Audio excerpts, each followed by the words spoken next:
kao što ste već prepoznali, to je muzika iz poznatog, nevjerovatnog hita koji je sada trenutno u kinima i zove se Kingsman.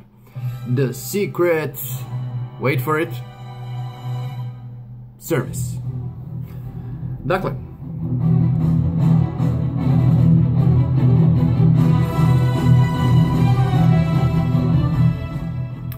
Kingsman, The Secret Service. Kakav je to film?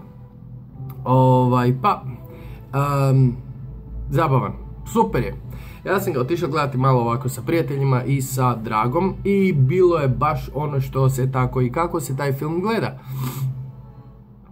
Funny, action, excitement. Dakle, bilo je onak kao stari špijunski filmovi, kao stari James Bondovi, kao stari špijunski filmovi. Ima špijunske spravice.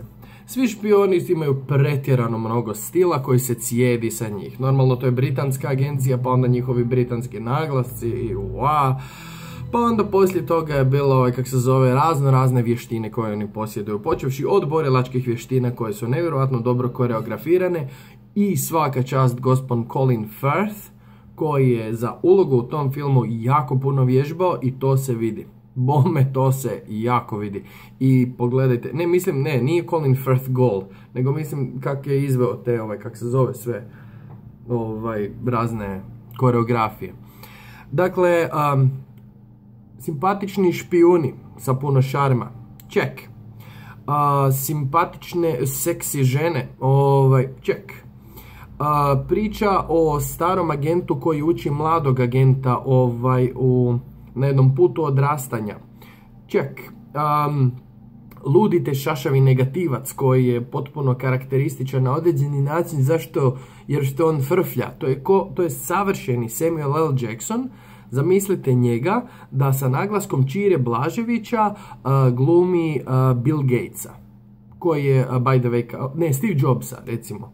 Koji je, by the way, kao totalno ludi, hoće napraviti na svijetu ovo i ono. Dakle, negativac u špijunskom filmu. Efekti. Wow. Humor. Wow.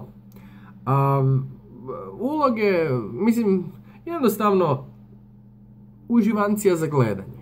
Uživancija za gledanje, to je to. Opustiti se fino i uživati u Kingsmanu i to definitivno treba. Ako volite špijunske filmove.